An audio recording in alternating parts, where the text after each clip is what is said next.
એની લેવું હોય તો લઈ નાખશો, વાંધો. ખાલી મેસેજ કરી દે, જો થઈ જતું હોય તો ઠીક છે, નહીં તો વાંધો.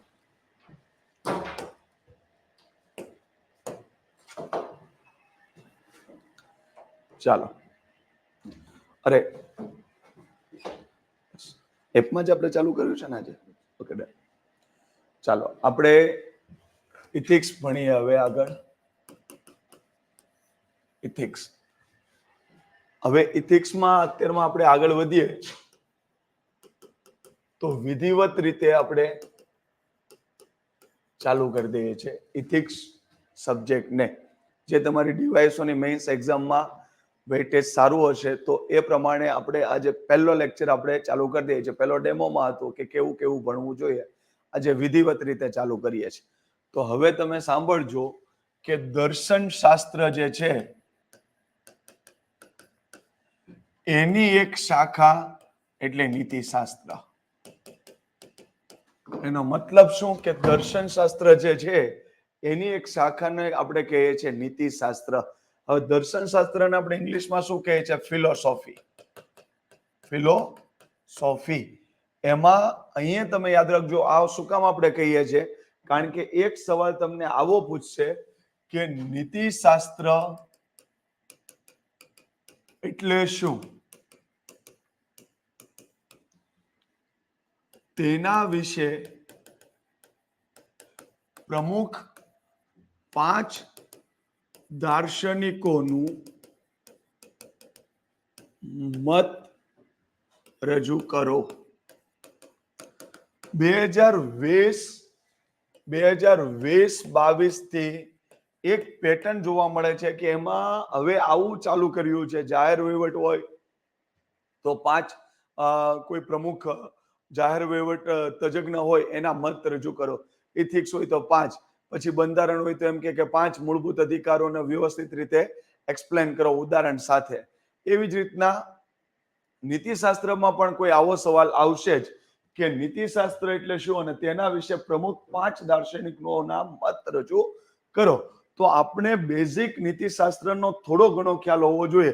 એ નહીં કે સાહેબ અમે તૈયારી કરતા હતા એમાં એવું વાંચ્યું હતું કે ઇથિક્સ એ ઇથોસ નામના ગ્રીક શબ્દ ઉપરથી આવ્યો છે. તો ચાલો વાંધો નહીં, એ શબ્દ કઈ ખોટી વસ્તુ નથી, પણ આપણી પાસે થોડું મેઇન્સ ઓરિએન્ટેડ નોલેજ હોવું જોઈએ કે જેમાં આપણે એને એક્સપ્લેન કરતા હોય કે સાહેબ આનો દ્રષ્ટિકોણ આવો થાય.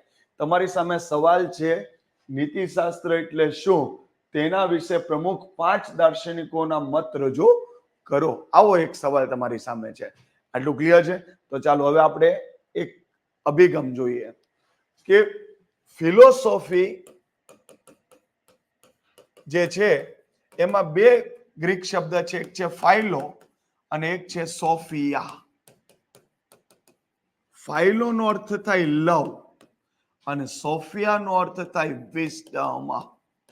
વિઝડમ એટલે કે જ્ઞાન અથવા બુદ્ધિ અને લવ એટલે કે પ્રેમ.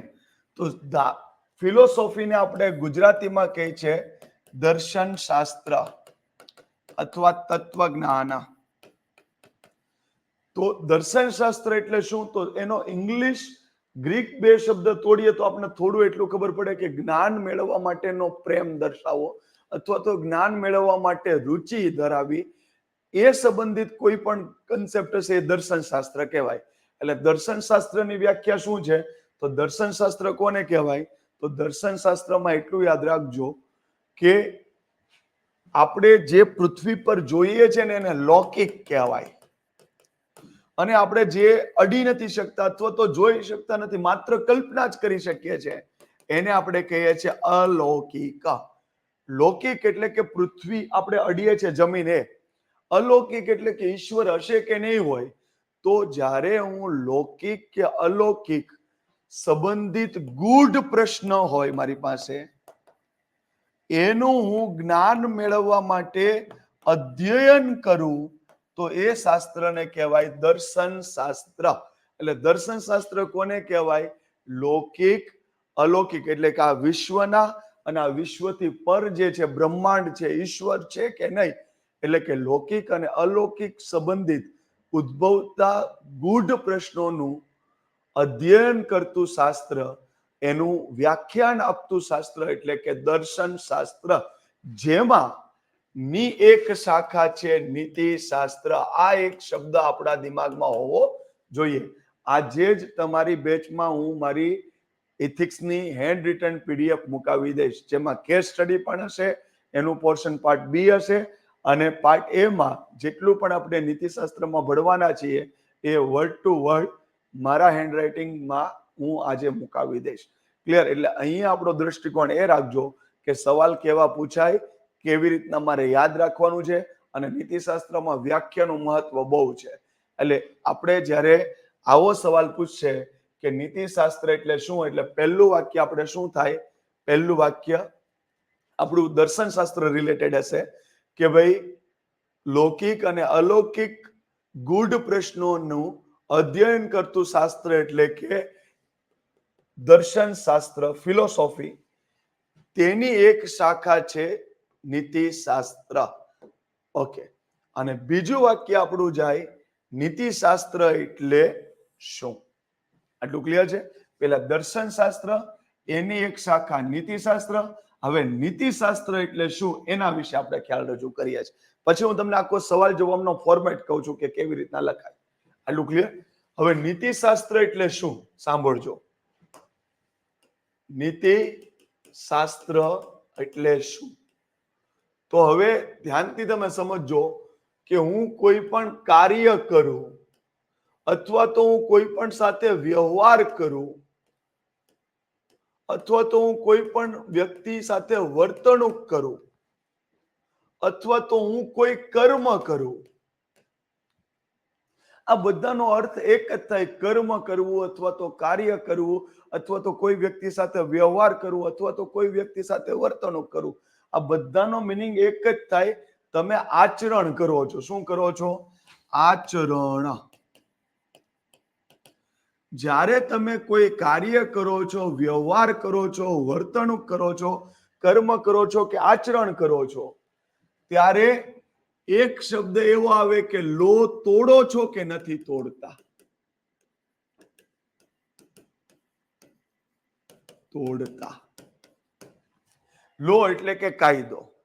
હેલ્મેટ પહેરવાનો કાયદો છે. હું ગાડી લઈને બહાર નીકળો, હેલ્મેટ પહેરતો નથી, એટલે મેં કાર્ય કર્યું. શું કાર્ય કર્યું? ગાડી લઈને બહાર નીકળો. કર્મ મેં શું કર્યું? ગાડી લઈને બહાર નીકળ્યો. તરત ટ્રાફિક પોલીસ વાળો તમારું ચલન ફાડી નાખશે અને એમ કહેશે કે ભાઈ તમે કાયદાનું ભંગ કર્યું છે, તમે જે કાર્ય કર્યું. હવે હું ગાડી લઈને ઘરની બહાર ન નીકળું તો મારું ચલન ફાડવાનું નથી મારે, કારણ કે મેં કોઈ કાર્ય કર્યું નથી, તો કાયદો ચાલુ નથી થતો. પણ હું કાર્ય કરું અને પછી જોવામાં આવ્યું કે હેલ્મેટ પહેર્યું છે તો એપ્રિશિએટ, હેલ્મેટ નથી પહેર્યું તો દંડ. તો ત્યાં શબ્દ આવે કે મેં કોઈ કાર્ય કર્યું, એમાં મેં કાયદો તોડ્યો છે, તો એ કાર્યને હું કહીશ ગેરકાનૂની. એટલે કાર્ય કહેવાશે ગેરકાનૂની. અને મેં હેલ્મેટ પહેરીને ગાડી ચલાવી તો એમ કહેવાશે કે મેં કાર્ય કર્યું છે કાનૂની કાર્ય કર્યું છે. એટલે કાયદા તોડવા એ પ્રમાણેનું કાર્ય અથવા તો કાયદા પ્રમાણેનું કાર્ય, તો એનો જવાબ આવે કાનૂની ને ગેરકાનૂની. પણ અમુક બાબતે કાયદો નહીં હોય છતાં પણ તમે એ કાર્યને કાનૂની ગેરકાનૂની એવી રીતના નહીં, આ કાર્ય સુખ આપે છે કે દુઃખ આપે છે, આ કાર્ય શુભ કહેવાય કે અશુભ કહેવાય, આ કાર્ય બધાને સંતોષ આપે છે કે બધાને અસંતોષ આપે છે, આ કાર્ય યોગ્ય છે કે અયોગ્ય, એ તમે કાનૂનની દ્રષ્ટિએ નહીં. કાનૂનમાં તો બે જ શબ્દ છે કે કાનૂની કાર્ય છે કે ગેરકાનૂની કાર્ય છે. પણ મારે કાનૂન નહીં, મારે નૈતિક મૂલ્યો અથવા માપદંડો, ઇંગ્લિશમાં એને કહેવાય મોરલ વેલ્યુઝ, પછી બીજું એને કહેવાય મોરલ સ્ટાન્ડર્ડ્સ. મોરલ વેલ્યુઝ એટલે કે નૈતિક મૂલ્યો, મોરલ સ્ટાન્ડર્ડ્સ એટલે કે નૈતિક માપદંડો. પછી એક ઇંગ્લિશમાં કહેવાય મોરલ નોર્મ્સ.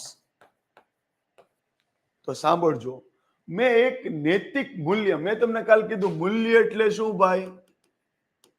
જે વિચાર તમને કોઈ કાર્ય કરવા માટે પ્રેરણા આપે તે તમારું મૂલ્ય છે. મને ગૌશાળા નાખવા માટે પ્રેરે છે કોઈ વિચાર, તો એ વિચાર મારો હશે અહિંસા અને પશુ દયા અથવા તો જીવદયા. આ જીવદયાનો વિચાર અથવા પશુદયાનો વિચાર અથવા તો અહિંસાનો વિચાર મને ગૌશાળા નાખવા માટે અથવા તો પશુ માટે હિત માટે કાર્ય કરવા મને પ્રેરણા આપતો વિચાર હોય તો એ મારું શું બની ગયું? મૂલ્ય. પણ જ્યારે મૂલ્ય મને એમ સમજાવે કે આ કરવાથી લોકોને દુઃખ થાય છે, આ કરવાથી લોકોને સુખની પ્રાપ્તિ થાય છે, ત્યારે હું એમ કહીશ કે એ મૂલ્ય મને કયો નિર્ણય નૈતિક છે, કયો નિર્ણય અનૈતિક છે એ સમજાવે છે. આ વિચાર મને એ સમજાવે છે કે આ વિચારને ફોલો કરતો સારું કહેવાય, શુભ થશે, બધાને સુખની પ્રાપ્તિ થશે અને બધાને યોગ્ય લાગશે, તો એમ કહેવાય કે આ મૂલ્ય મને આ કાર્ય નૈતિક છે એવું શીખવાડે છે. એક મૂલ્ય મને એવું કહે છે કે આ પ્રમાણે તું વિચારથી કામ કરીશ તો બધાને દુઃખ થશે, અશુભ કહેવાશે, અયોગ્ય કહેવાશે અને બધાને અસંતોષ થશે.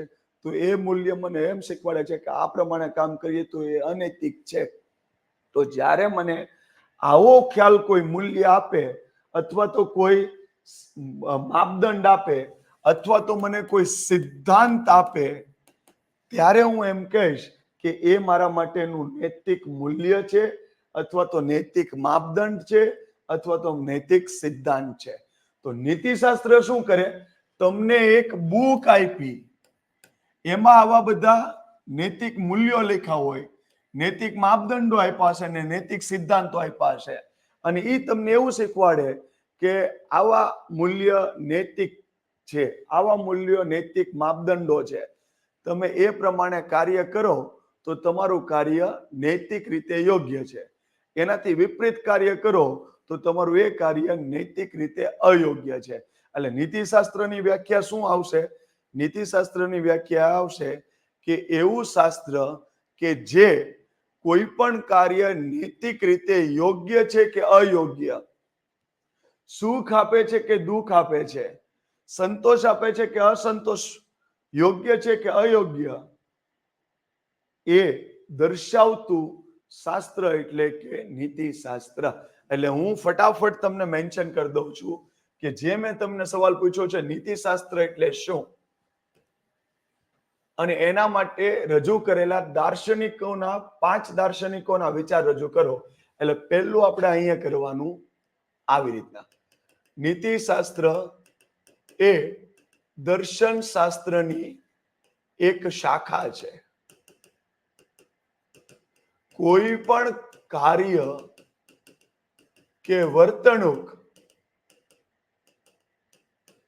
નૈતિક રીતે યોગ્ય છે કે અયોગ્ય,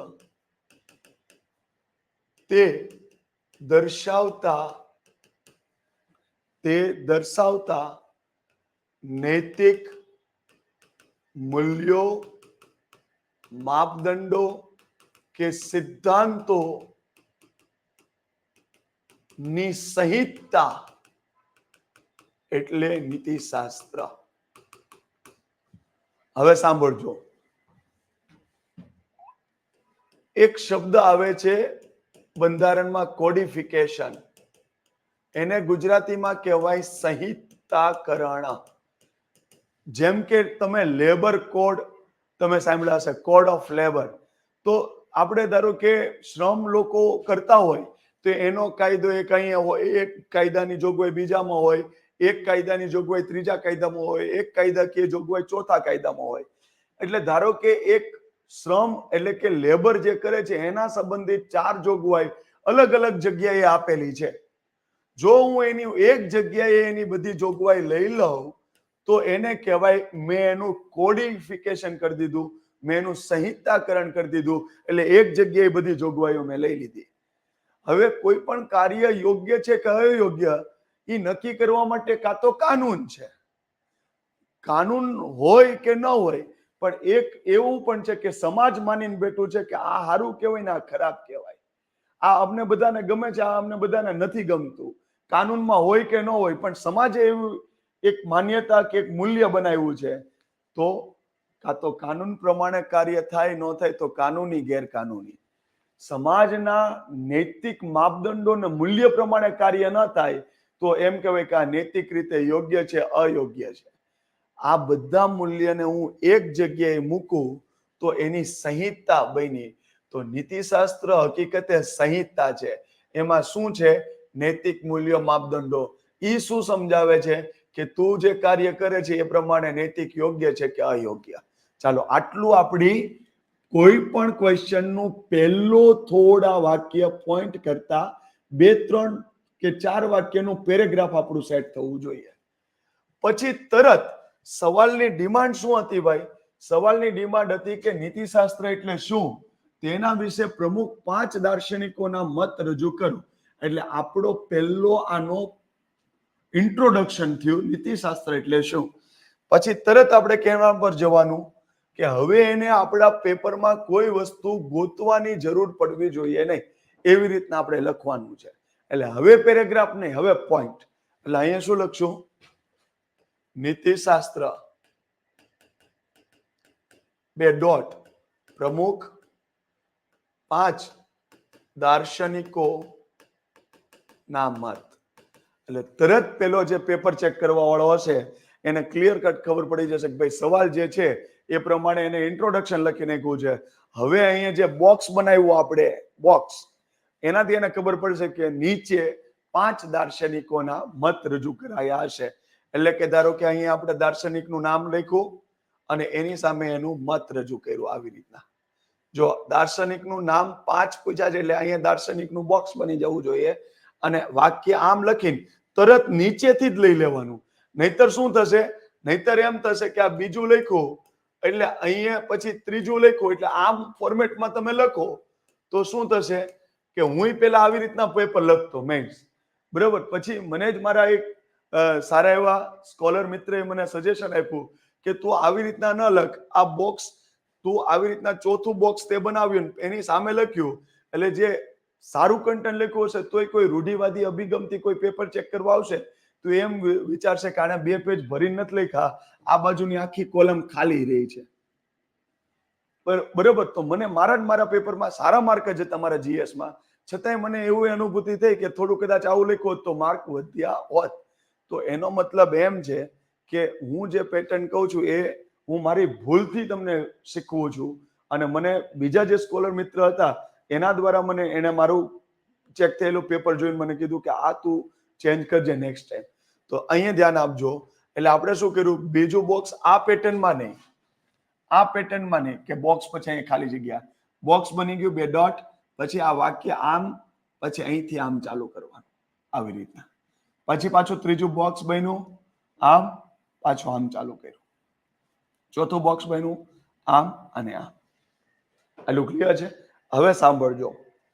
જો એને 5 દાર્શનિકના નામ પૂછ્યા તો આપણું અહીંયા સુધીમાં 5 આવી જવા જોઈએ, કારણ કે છેલ્લું તો આપણે એનું કન્ક્લુઝન લખવાનું છે. છેલ્લું તો આપણે શું લખશું? એનું કન્ક્લુઝન. એટલે આવી રીતના અહીંથી આમ કન્ક્લુઝન થોડું પેરેગ્રાફ સ્વરૂપે, બરાબર છે. અને જીએસ ના બીજા વિષય હોય તો એમાં પોઈન્ટ સ્વરૂપે કન્ક્લુઝન લખી શકાય. શોર્ટ ટાઈમ ગોલ અને લોંગ ટર્મ ગોલ. પણ એ નીતિશાસ્ત્ર કરતા અન્ય જીએસ ના પેપરમાં કન્ક્લુઝન આવી રીતના લખી શકાય. શોર્ટ ટર્મ ગોલ હોય તો 1, 2, 3, લોંગ ટર્મ ગોલ હોય તો 1, 2 અને 3. તો આવી રીતના કરી શકાય. પણ જીએસ માં નીતિશાસ્ત્રમાં શરૂઆત અને એન્ડ થોડી પેરેગ્રાફ સ્વરૂપે, વચ્ચે ફરજિયાત પોઈન્ટ. ચાલો અહીંયા સુધી ક્લિયર છે. હવે આપણે દાર્શનિકના મત જોઈએ. શેના જોઈએ? દાર્શનિકના મત જોઈએ. હવે દાર્શનિકના મત જ્યારે આપણે જોવાના હોય ત્યારે 5 પૂછે, 6 પૂછે, 3 પૂછે. 3 પૂછે તો એ 3 વસ્તુ ખાલી 3 વાક્યથી ના ચાલે, તમારે એની અંદર 2-3 પોઈન્ટ પછી સરસ રીતે લખવા પડે. અને 5 પૂછ્યા હોય તો લાંબુ લચ ના હોય, ફટાફટ સામે વાક્ય ને એની સામે એનું રજૂઆત. ક્લિયર છે? તો હવે સાંભળો, હું તમને કહું કે કેવા દાર્શનિકોએ મત રજૂ કર્યા છે.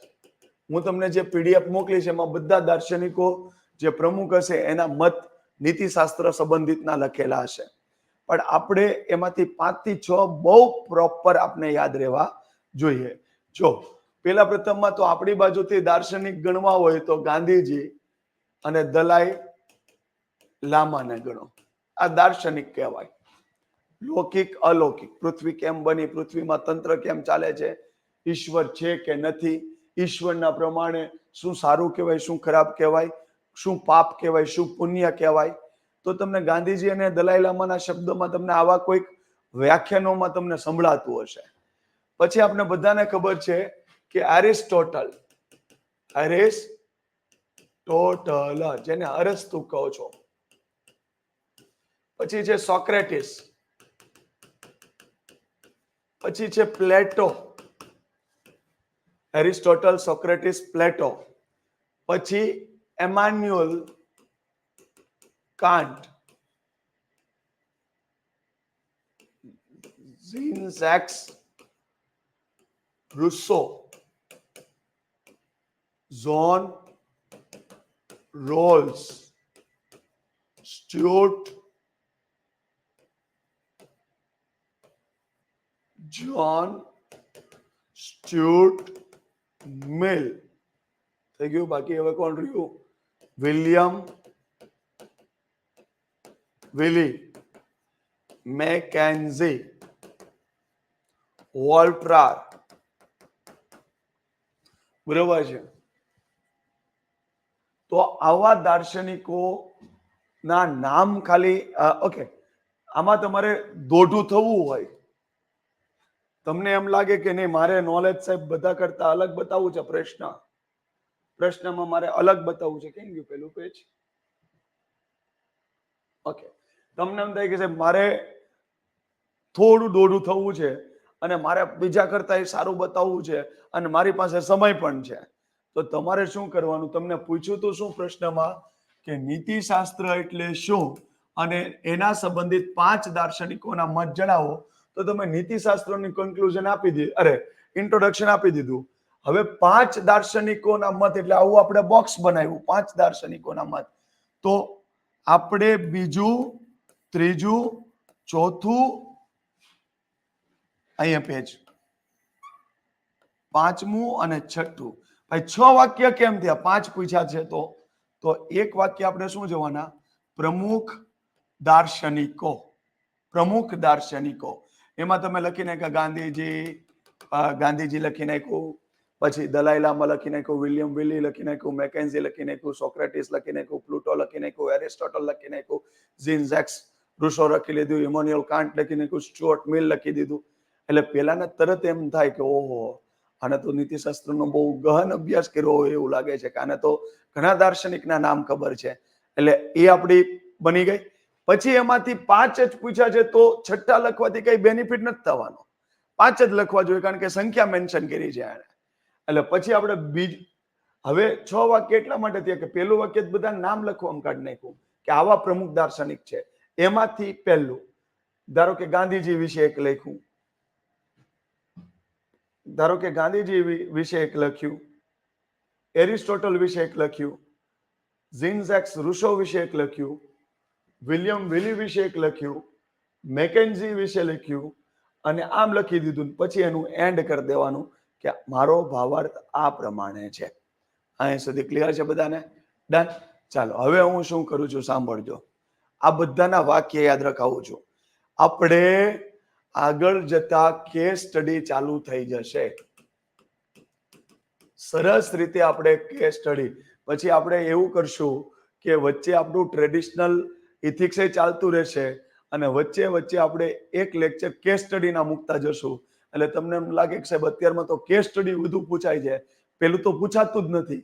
ભલે સિલેબસમાં 5 પોઈન્ટ એના હોય ને કેસ સ્ટડીનો ખાલી 6 પોઈન્ટ આપ્યા હોય સિલેબસમાં, તો 5 પોઈન્ટ બીજા હોય અને 6થા પોઈન્ટમાં કેસ સ્ટડી લખ્યું હોય, પણ બે સવાલ એસટી એના કેસ સ્ટડીના પૂછાણા હતા. તો પણ તમને આગળનું નોલેજ હશે તો તમારી કેસ સ્ટડી સારી થશે. આપણે કેસ સ્ટડી પૂરતી લેશું, દરેક એંગલથી લેશું, કે સાયબર હોય કે સામાન્ય હોય કે અધિકારી હોય કે ભ્રષ્ટાચાર હોય, કોઈ પણ રીતે મહિલા હોય, પર્સનલ લાઈફ કેમ જીવી, પ્રોફેશનલ લાઈફ કેમ જીવી. કારણ કે પુરુષ કરતા મહિલાના માટે કોન્ટ્રોવર્સી એ હોય કે એનું બાળક હોય, બરોબર, કદાચ તો સ્તનપાન કરાવતી માતા હોય તો એના માટે બહુ ચેલેન્જિંગ થાય. એટલે કેસ સ્ટડી આપણે લેતા જવાના છે, પણ આપણો રૂટીન સિલેબસ એ આપણું સરસ રીતે આગળ વધારતું જવાનું છે.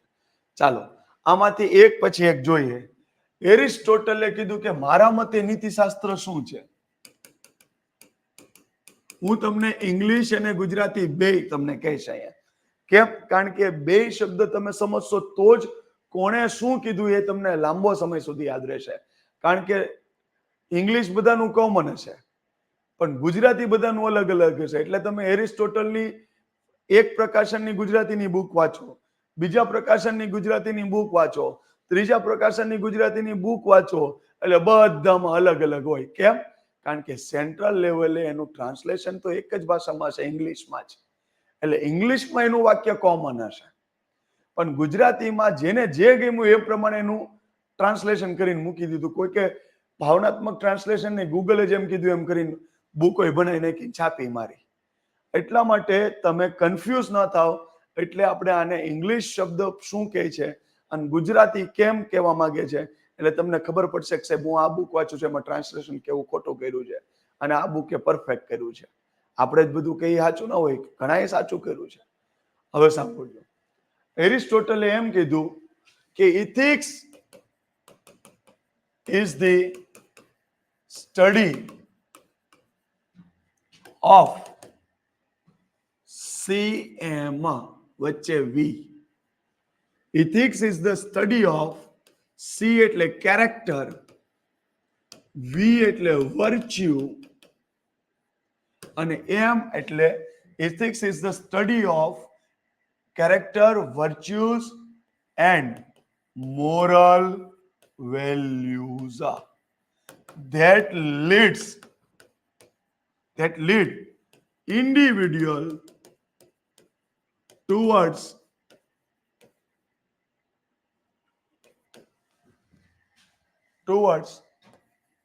living good life and achieving happiness.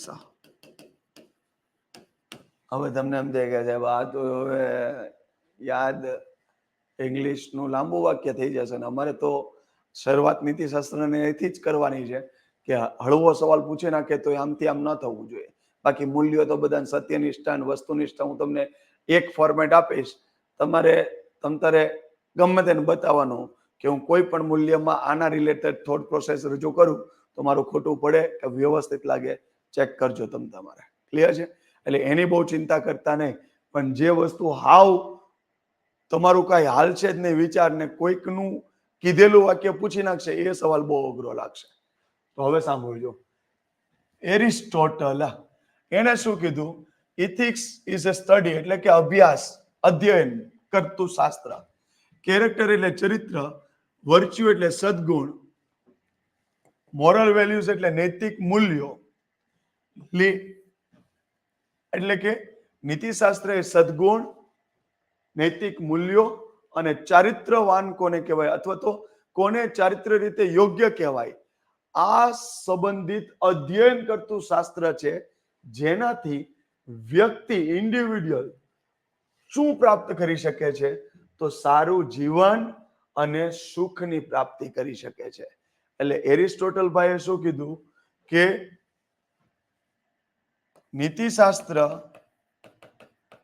એ ચરિત્ર, સદગુણો અને નૈતિક મૂલ્યોનું અધ્યયન કરતું શાસ્ત્ર છે જે વ્યક્તિને સારું જીવન એ સાવ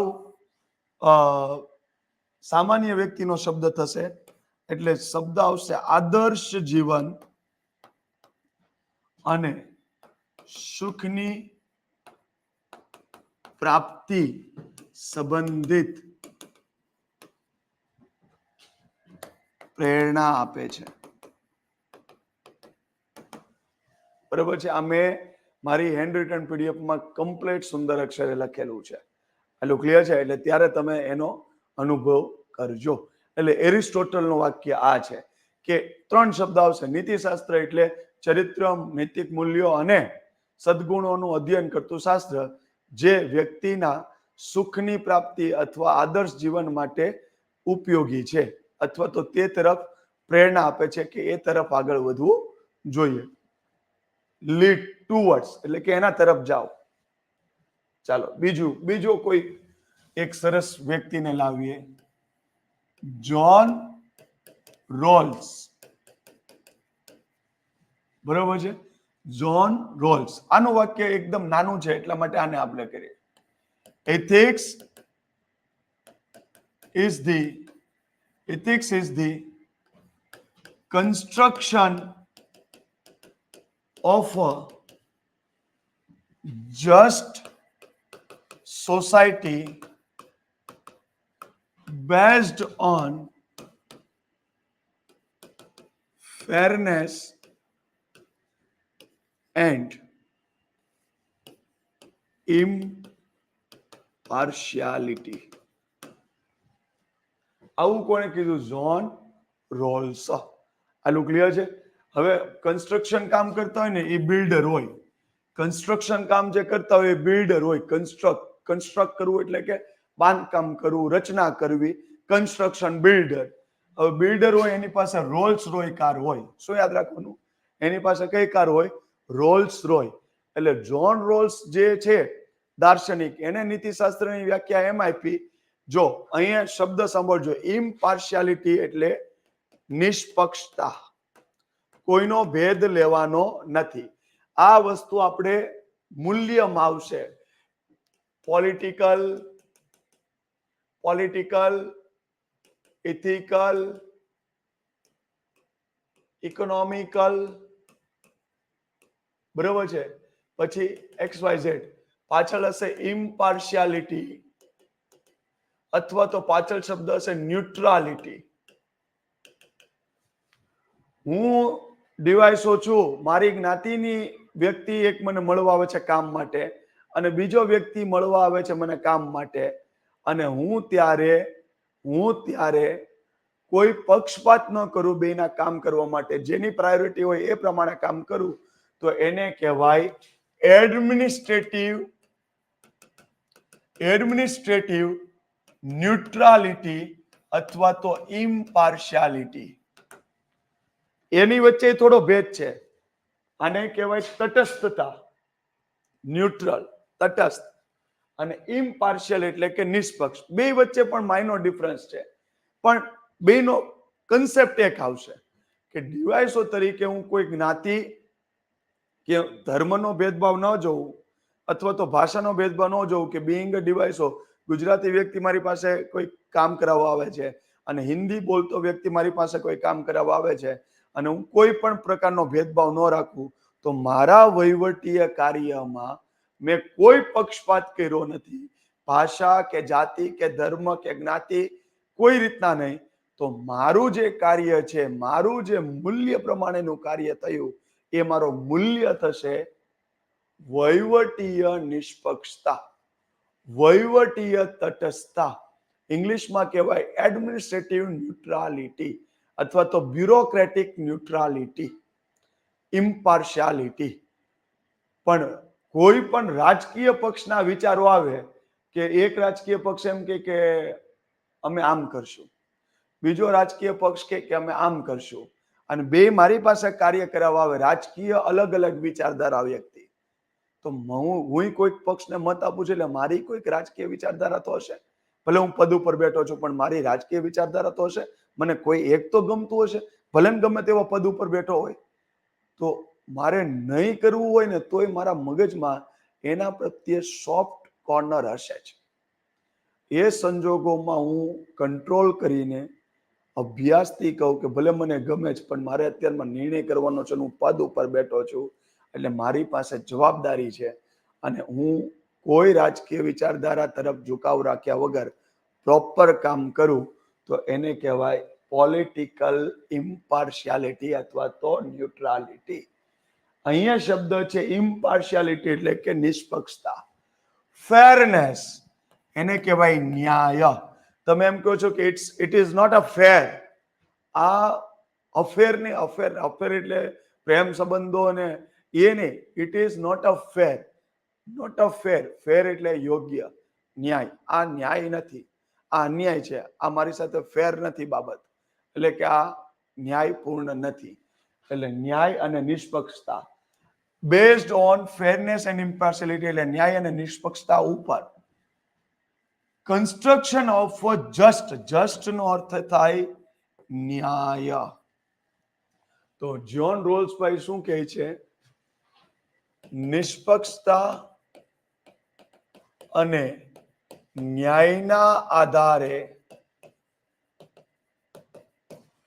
ન્યાય સંગત સમાજ,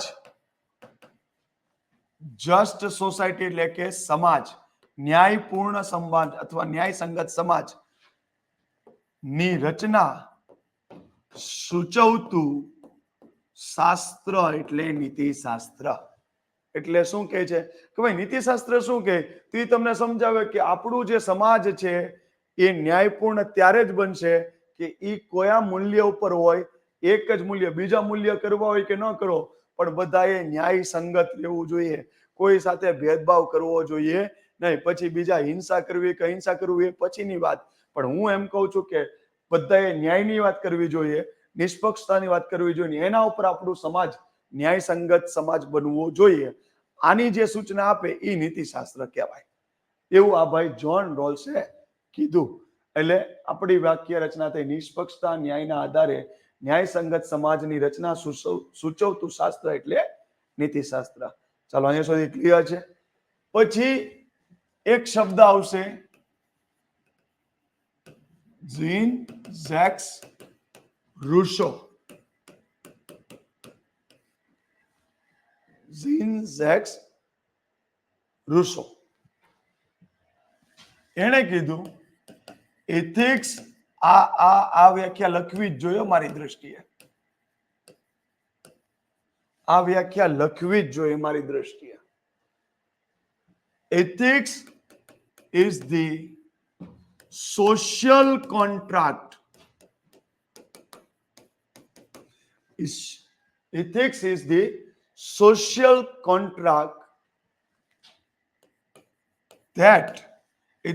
social contract that individual enter into for common good.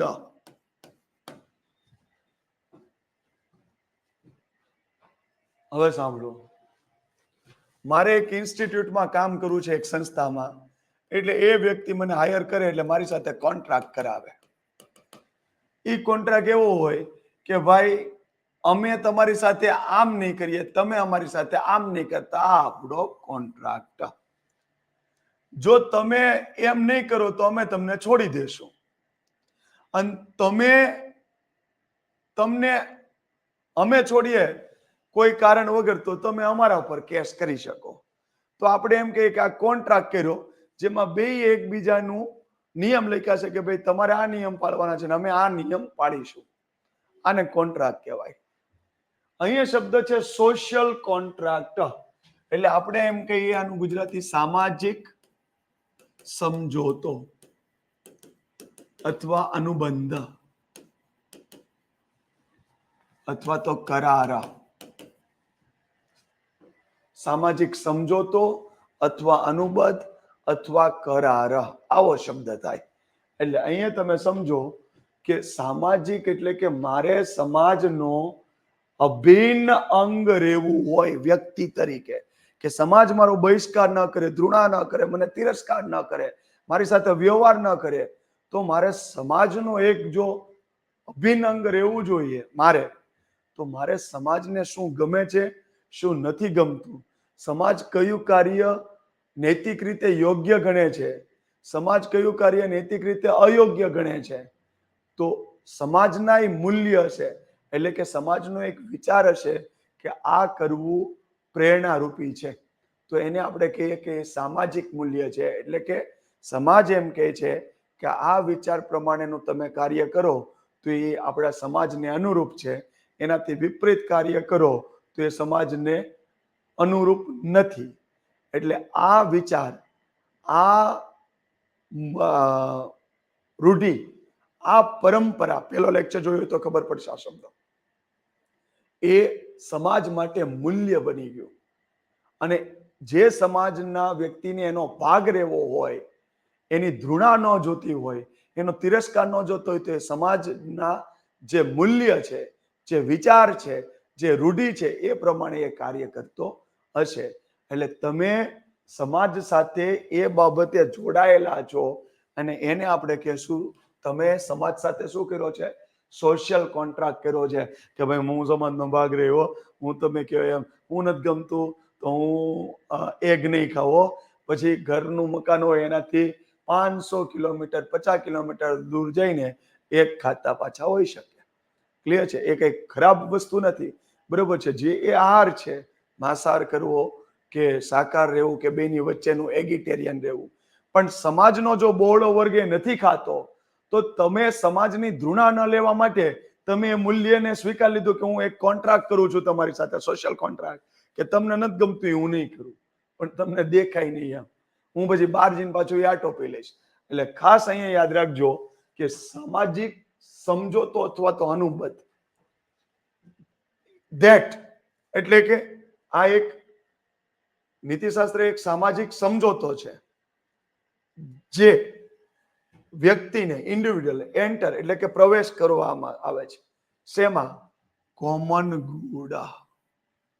Common good. Common good એટલે અહીંયા કોમન એટલે કોમન, ગુડ એટલે સારું એમ નહીં, સર્વહિત અથવા તો સામાન્ય રીતે બધાનું હિત. એટલે ખાલી મારું હિત નહીં,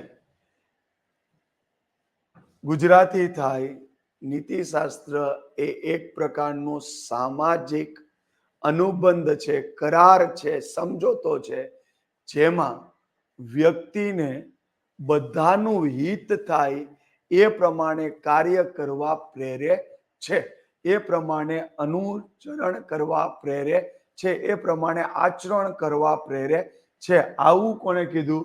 ઝીન ઝાક્સ રૂસોએ. હાલો, પેલા ક્લિયર છે? ડન. તો આ આપણો ત્રીજો દાર્શનિકનો મત જોયો. હવે આપણે આપણી બાજુના જોઈ લે, ગાંધી બાપુ. હવે ગાંધી બાપુની એક ટેવ છે, ગાંધી બાપુની એક ટેવ છે કે બધી જગ્યાએ શું લાવશે? નોન વાયલન્સ, એટલે કે અહિંસા. આ મૂલ્ય છે.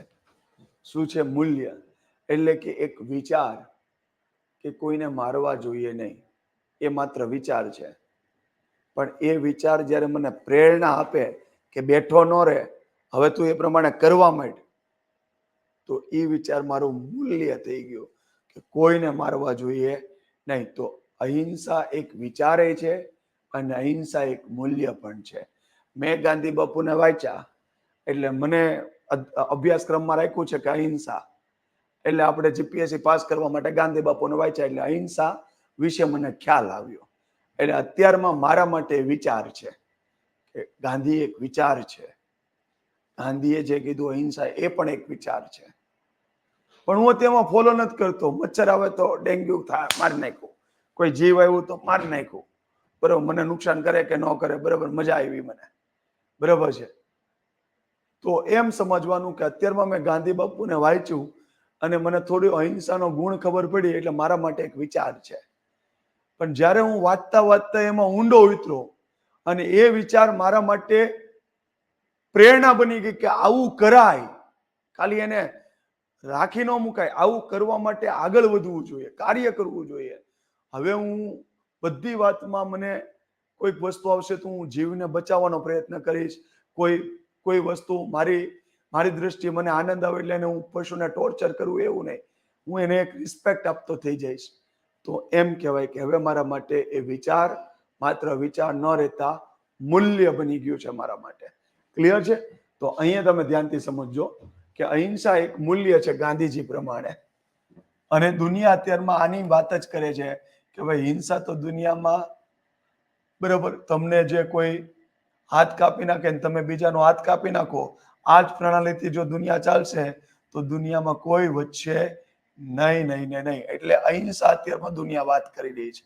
પછી એક વાત એ વાતમાં બોલશે ટ્રુથ, એટલે કે સત્ય. આ પણ એક મૂલ્ય છે. અમુક વ્યક્તિ ખોટું બોલતા હોય પણ એને સત્ય ગમતું હોય કે સત્ય સારું કહેવાય એવું ખબર છે એટલે એના માટે એક વિચાર છે. પણ એ જ્યારે સત્ય બોલે નહીં ત્યારે એને દુઃખ થાય ત્યારે એમ સમજી લેવાનું કે હવે વિચાર એનો વિચાર નથી રહ્યો. એ વિચાર હવે એને પ્રેરણા આપતો થઈ ગયો કે બાપુ સાચું જ બોલાય, અને એ ખોટું બોલ્યો એટલે એને દુઃખ થયું. એટલો મતલબ એમ કે હવે સત્ય માત્ર સત્ય નથી, સત્યના માટે એની પાસે હવે મૂલ્ય છે, એની કિંમત છે કે મારે આમ કરવું જોઈએ. તો એના માટે શું બની ગયું? મૂલ્ય. એટલે ગાંધી બાપુની નીતિશાસ્ત્રની વ્યાખ્યામાં બે શબ્દ તો આવશે જ. આ બધી વસ્તુ શું કહું છું ખબર છે તમને? એમ થાય કે એ એક સવાલમાં આપણે લાંબો સમય કાઢ્યો. હું એમ કહું કે 7 દાર્શનિકના તમને દ્રષ્ટિકોણ ખબર પડી ગયા તો તમે નીતિશાસ્ત્રના કોઈ પણ સવાલમાં આ દ્રષ્ટિકોણનું એક વાક્ય કન્ક્લુઝનમાં કે ઇન્ટ્રોડક્શનમાં કે વચ્ચે ટાંકી આપશો સાહેબ. એટલા માટે આપણે આમાં પોઝ કરીને એકદમ ડિટેલથી સમજતા જઈએ છીએ કે કયો વ્યક્તિએ શું કીધું ને એને સમજવું કેવી રીતના. એટલું ક્લિયર છે? ત્યાં હું પછી એમ નથી કહેતો કે મૂલ્ય કોને કહેવાય. આપણે વચ્ચે બધાની વ્યાખ્યા સમજતા જઈએ છીએ. એટલે બનશે એવું કે જ્યારે મૂલ્યના લેક્ચરે પહોંચશું ત્યાં સુધીમાં થોડું ઘણું રફ આઈડિયા આપણી પાસે ક્લિયર કટ હશે કે આને આમ કહેવાય. ડન છે? જેમ આજના લેક્ચરમાં આપણે કેટલું ભણી ગયા, પોલિટિકલ ન્યુટ્રાલિટી, એડમિનિસ્ટ્રેટિવ ન્યુટ્રાલિટી, અથવા તો એને ગુજરાતીમાં લખવું હોય તો વહીવટીય નિષ્પક્ષતા, વહીવટીય તટસ્થતા, રાજકીય નિષ્પક્ષતા, રાજકીય તટસ્થતા. એટલું ક્લિયર છે? મૂલ્ય કોને કહેવાય, સામાજિક મૂલ્ય કોને કહેવાય, આ બધી વસ્તુ આપણે, સામાજિક અનુબંધ કોને કહેવાય, સોશિયલ કોન્ટ્રાક્ટ. આવા શબ્દ તમને કેચી યાદ રહી જાય ને તો તમારે કોઈ પણ જગ્યાએ એમ કરવું જોઈએ કે ભાઈ સે ફોર એક્ઝામ્પલ અત્યારમાં દેશમાં જૂથવાદ બહુ થતા હોય તો તમે ત્યાં એવો કોઈ નીતિશાસ્ત્રનો એંગલ હોય કે એવો કોઈક એસેનું પેપર હોય તો તમે ત્યાં જીન ઝેક્સ રૂસોનું વાક્ય લખી શકો કે નૈતિકતા અત્યારમાં કયું કાર્ય નૈતિક રીતે યોગ્ય કહેવાય. તો દરેક વ્યક્તિએ એક સામાજિક અનુબંધ બનાવવો જોઈએ, કરાર બનાવવો જોઈએ કે હું હવે એવા કાર્યમાં પ્રવેશ કરું છું કે એમાં હું બધાનું હિત થાય એવું જ હું કાર્ય કરીશ. આના માટે હું સમાજ સાથે કરાર કરું છું કે હું બાપુ હવે આવું કામ કરીશ. જો આવું બધા જ કરતા જાય તો આખો સમાજ સહિષ્ણુ બને. કોઈ સાથે સમાજના ભેદના લીધે સંઘર્ષ પેદા થશે નહીં. તો આવું તમે નિબંધમાં લખી શકો, નીતિશાસ્ત્રમાં ક્યાંય લખવું હોય તો લખી શકો. એટલે આ સવાલની બહાર આ એક વાક્ય તમારા મહત્વના બનશે જો તમને રાઇટિંગ સ્કિલ ડેવલપ થઈ જાય તો. ડન છે બધાને? ચાલો હવે સાંભળો. હવે ગાંધી બાપુએ નીતિશાસ્ત્રની વ્યાખ્યા શું કરી? ગાંધી બાપુએ આવી નીતિશાસ્ત્રની વ્યાખ્યા કરી. Ethics is the pursuit. Ethics is the pursuit of truth and non-violence in all aspects of life. All aspects of life એટલે કે જીવનના દરેક તબક્કામાં સત્ય અને અહિંસાને પરસ્યુટ એટલે ઝંખના કરવી, શોધ કરવી, તેનું અનુસરણ કરવું, કોઈ પણ ભાવાર્થ લઈ શકાય છે. હવે ગુજરાતીમાં ટ્રાન્સલેશન કરવામાં ધડ માથા વગરનું કરી નાખવામાં આવે એટલે બધી બુકો વાંચો એમાં તમે અલગ અલગ વાંચો એટલે તમે કન્ફ્યુઝ થાવ. એટલે આપણે ઇંગ્લિશ, ગાંધી બાપુએ કીધું ethics is a pursuit of truth and non-violence in all aspect of life. એટલે શું? જીવનના દરેક તબક્કામાં બીજું કોઈ મૂલ્ય, કારણ કે જો દરેક દાર્શનિકના મૂલ્ય અલગ અલગ છે. અમુક અહિંસા માટે જડ વલણ ધરાવતા હોય તો અમુક સત્ય માટે જડ વલણ ધરાવતા હોય, અમુક દયા માટે જડ વલણ ધરાવતા હોય. જેમ કે ચોરી કરે છે કોઈ બાળક ચોરી કરે છે અને ખાવાની ચોરી કરે છે, એનાથી એનો પેટનો ખાડો ભરાય છે અને તમે આ જોઈ જાઓ છો અને તમને એક વ્યક્તિ પૂછે છે કે આ કોણે લીધું? દુકાનવાળા પૂછે છે કે અહીંયા વડાપાવની પ્લેટ મૂકી હતી ને તમે જ એકલા જ લારી પર વડાપાવ ખાતા હતા, એટલે તમને જ પૂછશે કે અહીં બીજી વડાપાવની હતું એ કોણ મૂક્યું? હું જરીક આડો સવડો થયો તો અહીંથી વડાપાવ ગાયબ થઈ ગયો. હવે તમે જ સોલ લાયેબલ છો અને તમને કઈ બીજું કરી નથી કોણ, કારણ કે તમે એના ગ્રાહક છો. પણ એને સામેવાળાને એટલી ખબર પડી જાય એમ છે કે આને ખબર છે કારણ કે આ એક જ ખાતો હતો મારી લારી પર અત્યારમાં. હવે ત્યાંથી બાજુમાંથી એક ગરીબ બાળક નીકળ્યું, ભૂખ્યું, પૈસા નથી ચોરતું, પૈસા બાજુમાં પડ્યા છે, પણ વડાપાવ હોય એ લઈ લે છે અને ખાઈ ગયું મોઢા પર. હવે એ બાળક નજીકમાં જ છે ને તમને ખબર છે કે તમે બોલશો ને તો પેલો દુકાનવાળો એને મારશે, કારણ કે દુકાનવાળો હટ્ટો કટ્ટો છે ને થોડો એગ્રેસિવ નેચરનો છે, આવું તમને ખબર પડે છે. હવે તમારી પાસે એક શબ્દ છે દયા, આ પણ તમારું એક મૂલ્ય છે અને તમારું એક મૂલ્ય છે સત્ય, કે સાચું બોલવાનું, અને એક મૂલ્ય છે દયા, કે થોડું માફ કરવાનું, કોઈ ઉપર દયા ખાવાની, કરુણા બતાવવાની. હવે જો આ તમારા માટે જે સ્થિતિ પેદા થાય ને એને કહેવાય નૈતિક દુવિધા, અથવા એને કહેવાય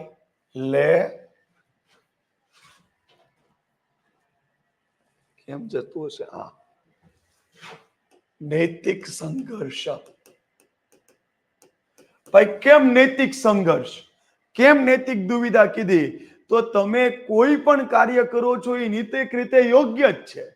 ભાઈ નાનું બાળક છે એને ચોરી શું કહેવાય ખબર નથી, અને સર્વાઈવલ ઓફ લાઈફ નો નિયમ છે કે ભાઈ ભૂખ લાગી તો એ ગમે તે આક્રમક કાર્ય કરવા પણ કરશે, અને એ કઈ બહુ મોટી ચોરી નથી. તો એ કદાચ તમે ખોટું બોલી નાખશો તો એ કઈ બહુ મોટું કોઈનું જીવન મરણનો પ્રશ્ન જ બની ગયો. એટલે એ નૈતિક રીતે યોગ્ય છે કે ભાઈ બાળક છે ભલે ખાઈ લીધું, બરોબર છે. એ સેન્સમાં બીજી વસ્તુ કે તમે સાચું બોલ્યું તોય તમે ખોટું તો ક્યાં બોલ્યું? ભાઈ બાળકે હાથ સાફ કરી લીધો છે તો તમે સાચું બોલ્યા, એ ખોટું નથી, પણ એનાથી બાળકને થોડું નુકસાન થવાની સંભાવના છે. હવે આવો જ્યારે તમારા મગજમાં ટકરાવ રાખે કે હું શું કરું, આ જે સ્થિતિ છે એને કહેવાય નૈતિક દ્રષ્ટિએ પેદા થતો સંઘર્ષ, જેને નૈતિક દુવિધા કહેવાય, કે હું નક્કી નથી કરી શકતો કે આ બે બાબતમાંથી વધુ નૈતિક રીતે યોગ્ય કોણ. તો જ્યારે નૈતિક રીતે નિર્ણય લેવાનો હોય કે કયું કાર્ય યોગ્ય છે કે અયોગ્ય, ત્યારે બે સમાન ટકરાવની સ્થિતિમાં જે મનોસ્થિતિ ઉદ્ભવે છે તેને કહેવાય નૈતિક દુવિધા. શું કહેવાય? નૈતિક દુવિધા. એટલે અહીંયા સાંભળજો કે અહીંયા જો તમે ખોટું બોલી ગયા, મને નથી ખબર, હું તો વડાપાવ ખાવામાં મેં આમ બહુ તમારું યમી હતું એટલે મેં આમ આગ બંધ કરીને આમ ખાતો હતો, ત્યાં ખોલી તો તમને જેમ લાગ્યું કે વડાપાવ ગાયબ, એમ મને લાગ્યું કે વડાપાવ ગાયબ. કોણે કર્યું મને નથી ખબર ભાઈ, બરાબર છે. ખોટું બોલી ગયા, પેલા બાળકને બચાવી લીધો. દયાનો ભાવ તમારી પાસે છે, પણ તમે અત્યારમાં સત્યને થોડું ઝુકાયું અને તમે સાચું બોલી ગયા કે ભાઈ આ ઓલા બાળકે જ ખાધું છે ને આવા જોઈએ, કેમ બધા આમ તેમ, તમારે તો આમ તેમ. તમે સત્ય છો પણ દયાનો ભાવ થોડો ડાઉન થયો છે. ક્લિયર છે? એટલે દરેક દાર્શનિક કેવા છે, અમુક દાર્શનિક આ મૂલ્યને, જેમ કે જોન રોલ્સે શું કીધું કે કાંઈ નહીં, ન્યાય અને નિષ્પક્ષતાના મૂલ્ય ઉપર ન્યાયસંગત સમાજ બને એવું સૂચવે એને નીતિશાસ્ત્ર કહેવાય. તો ગાંધી બાપુએ શું કીધું? સત્ય અને અહિંસા જીવનના દરેક તબક્કામાં અનુસરવું એવું સૂચવતું શાસ્ત્ર એટલે નીતિશાસ્ત્ર. ધ્યાન થઈ ગયું બધાને અહીં સુધી? તો ગાંધી બાપુનું આ થઈ ગયું. દલાઈ લામા, આ બધા વાક્ય તમને અત્યારનો આપણો એક સવાલ સેટ થાય છે, અને આ બધા વાક્ય તમને આગળ જતા તમને કોઈ પણ સવાલમાં ટાંકવાની ઈચ્છા થશે. જેમ તમે કરતા જશો કેસ સ્ટડીમાં તમને એમ થાય કે સાહેબ હું આ વાક્ય ટાંકું. ક્લિયર છે? દલાઈ લામાએ શું કીધું? ethics is the, સાંભળજો, practice of, ethics is the practice of compassion, kindness and the promotion of universal responsibility. આ દલાઈ લામાનું વાક્ય છે. Ethics is the practice of compassion, kindness and the promotion of universal responsibility. Practice કરવું એટલે કે કાર્ય કરવું, આચરણ કરવું, વ્યવહાર કરવો, વ્યવહારમાં લાવવું. કમ્પેશન એટલે દયા, કાઇન્ડનેસ એટલે પણ દયા અને કરુણા. દયા, કરુણા, પ્રેમાળ. યુનિવર્સલ રિસ્પોન્સિબિલિટી એટલે સાર્વત્રિક જવાબદારી. આ ત્રણ શબ્દ છે: દયા, કરુણા અને સાર્વત્રિક જવાબદારી. પ્રમોશન એટલે પ્રમોટ કરવું, એટલે કે એને પ્રોત્સાહિત કરવું, એની વૃદ્ધિ કરાવવી, એને પ્રોત્સાહન આપવું. હવે સાંભળજો, દલાઈ લામા હોય ને તો એને આમ યાદ રાખવાનું. એને જે નીતિશાસ્ત્રમાં કીધું ને આમ યાદ રખાય. આમ યાદ રખાય કે દલાઈ લામા એ ચીને હેરાન કર્યા એટલે દલાઈ લામા ભારતમાં આવી ગયા. બૌદ્ધ ધર્મ રિલેટેડ તમને આ ખ્યાલ હોય થોડું ઘણું તો જ માઇન્સમાં આવો. એટલે એ ત્યાંથી આપણા ઇન્ડિયામાં આવી ગયા. એટલે એ શું કહે છે કે ભાઈ કરુણા કોઈમાં નથી, પ્રેમ કોઈ કરતું નથી, દયા કોઈ રાખતું નથી, એટલે અમારે ભાગીને ક્યાં આવવું પડ્યું છે? ભારતમાં આવવું પડ્યું છે. હવે આ આખી દુનિયાની જવાબદારી છે કે આ ચીનાને સમજાવે કે આમ ન હોય ભાઈ. ક્લિયર છે? તારે નાસ્તિક રહેવું તો રહેવા દે, પણ એક ધર્મની આસ્થાને તો ડેવલપ થવા દે ત્યાં આગળ. ક્લિયર છે? એટલે અહીંથી આપણે શબ્દ શું સમજવાનો? અહીંથી આપણે શબ્દ સમજવાનો, દલાઈ લામાએ શું કીધું? નીતિશાસ્ત્ર એટલે દયા, કરુણાનું જીવનમાં આચરણ કરવું અને સાર્વત્રિક જવાબદારીને પ્રોત્સાહિત કરતું, સૂચવતું શાસ્ત્ર એટલે નીતિશાસ્ત્ર. આમાં કેમ ભાઈ સાર્વત્રિક જવાબદારી આપી?